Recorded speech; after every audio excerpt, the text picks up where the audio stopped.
here is where last week was fascinating. There was so much that happened, and there's 32 teams to cover, and then there's league issues and union issues. Like, there's a lot during football season, and I'm not complaining. I'm just saying sometimes you can't, like, you've got 7 leaks in your roof, and you've only got so many pans to catch them with.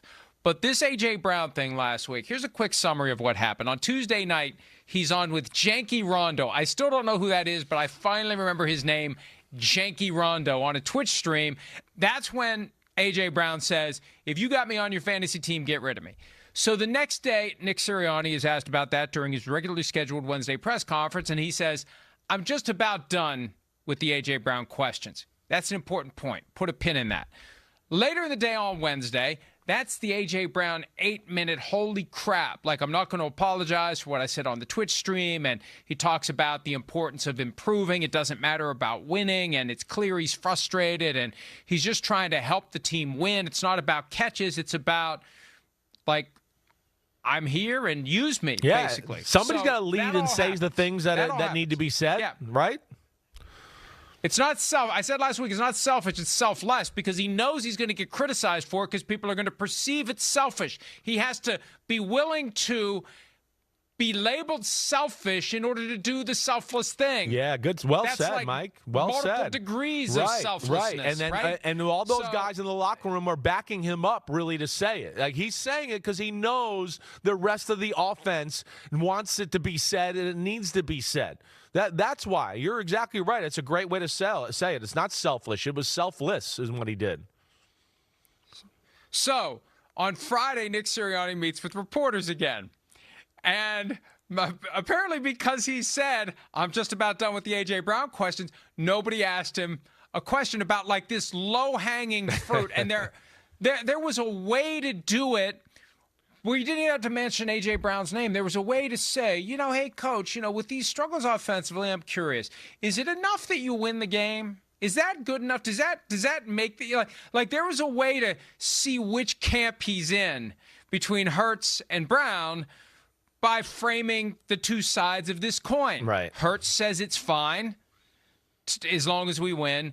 A.J. Brown says no, it's not. And I say all that because there was a question that was posed on Monday to Nick Sirianni, and here's the question that was asked, and we're going to play some of the response. I was wondering these last few weeks, Green Bay and Detroit obviously weren't the best games offensively for you guys, but did Jalen Hurts show you something just with his leadership, with his poise during these games? I mean, is there anything new that you saw from him these last 2 games? Here's some of what Sirianni had to say. His will to win is always on display, to do whatever he needs to do to help us win a football game. Whether that's throwing for a ton of yards, whether that's running for yards, whether that's handing it off. That's what you love. That's what I always love about Jalen, is he'll do everything that he needs to do to help us win games. It's just every game there's a different thing required. So I think that through this little winning streak that we have going on right now, he's just continues to find ways to put us in positions to succeed. And but we know as an offense we want to continue to get better. We have a long way to go, and there's a lot of opportunities for us to get better.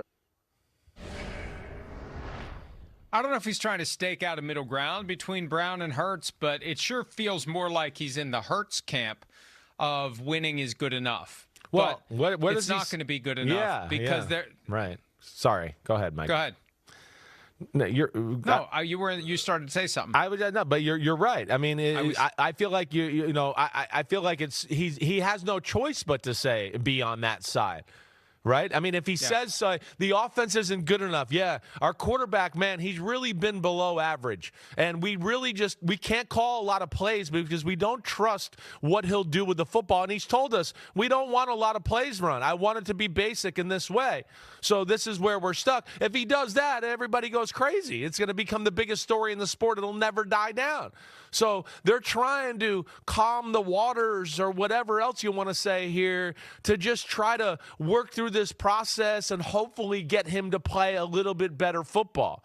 And we'll see where it goes. But it's not good. It's not good at all. But at the same time, I don't know if it matters, Mike. I mean, you look at their schedule and you just go, There's nobody even the same class as them that they're about to play. Nobody. They're going to play the Bills the second to last game of the year. That's the last time they're going to step on the field that day and be like, "Oh, I don't know, maybe we won't win today." That'll be the only time. Everybody else are going to look at it and go, "We're in another class of this football team. We should handle our business today." And then that leads to likely being the number 1 seed and forcing teams like the Lions or the Rams to come back to Philadelphia. And look at how it's worked out recently for the Lions and the Rams in Philadelphia in January. Good Lord. The way it was in November in Philadelphia, I don't want to go back in January, and I don't think we'll be back there this year. We'll be more likely to an AFC game, thank God. But they are in position now. That's how important that game was. That block field goal on Sunday night. Oh, yeah.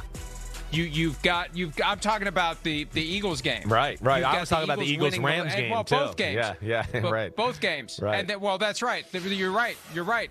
The missed field goal by the Seahawks that allowed the Rams to win. The block field goal by the Eagles that delivered the victory. Otherwise, the Rams would be in the driver's seat right now for the number 1 seed. But the Eagles beating the Rams, or the Lions, getting my teams mixed up. The Eagles winning that game because the Lions were too aggressive on 4th down and didn't take advantage of the fact the Eagles' offense was on the ropes and didn't let the home crowd apply pressure, extreme pressure, to the Philadelphia Eagles by booing them into oblivion if they played offensively like they did the prior Monday night against the Green Bay Packers. You throw all those things together, and the Eagles schedule down the stretch. Favorable outcomes, they can potentially take that 1 seed. Although I am fascinated by the next 2 games, Chris. At the Cowboys is not going to be easy, and the Cowboys are feeling good about themselves right now. Right. And Cowboys at Eagles week 1. That was no gimme I hear you. for Philadelphia. Right. And then that Black Friday game, I can't wait to watch that Black Friday game. I can't wait to watch Eagles Bears get together on the day after Thanksgiving. Yeah, it'll be dangerous. I mean, we know the Bears are dangerous. I don't think they're in the class of the Eagles, but the Eagles, as we know, allow lesser teams to hang around all the time, to AJ's point, because they don't play very good football on the offensive side of the ball. So they're in more dogfights than they should be. But I hear you with the Cowboys, because the Cowboys, at least, too, have an offensive line, unlike most teams, and this is a problem for Detroit last weekend, is they have an offensive line that can block the front 4 of the Philadelphia Eagles. And that's what gives them a fighting chance to make some plays on the offensive side of the ball. I mean, again, the big bad Detroit Lions and everything they got steamrolled by the front 4. I mean, Philly only blitzed 4 or 5 times the whole game when they sent 5 people in to rush the quarterback. So that's crazy. And when your defense can just rush 4 and get to the quarterback and stop the run and never have to really load the box and do all that, it's such a crazy advantage. And that's why I pull my hair out when I talk about the Eagles, because like you've heard me say a million times over the last 3 years, it's the most talented team, the most well-constructed roster we've seen, I'm going to say, this century. That's what I'm saying. It's that damn good. It's that damn good throughout. And they can barely squeak by and barely score touchdowns, and that's where I go crazy as an ex-quarterback and a guy that loves watching offensive football. By the way, last weekend there were a ton of great games on Sunday. This week, in each of the 3 windows, there is must-see football. Colts at the Chiefs at 1 o'clock Eastern, Eagles at the Cowboys at 4:25, and Buccaneers at the Rams on Sunday Night Football. Wow. Those 3 games are critical with massive postseason implications, either to get there that's the thing, for one team in each of those games, it's to get there. For the other team, it's how high up this tree are we going to go, and do we have a shot at getting the 1 bye per conference. Really great 3 windows of football coming up for the 12th Sunday of the season. Hi, it's Mike Florio. Thanks for watching PFT on YouTube. Hit subscribe for the latest news and analysis from Pro Football Talk.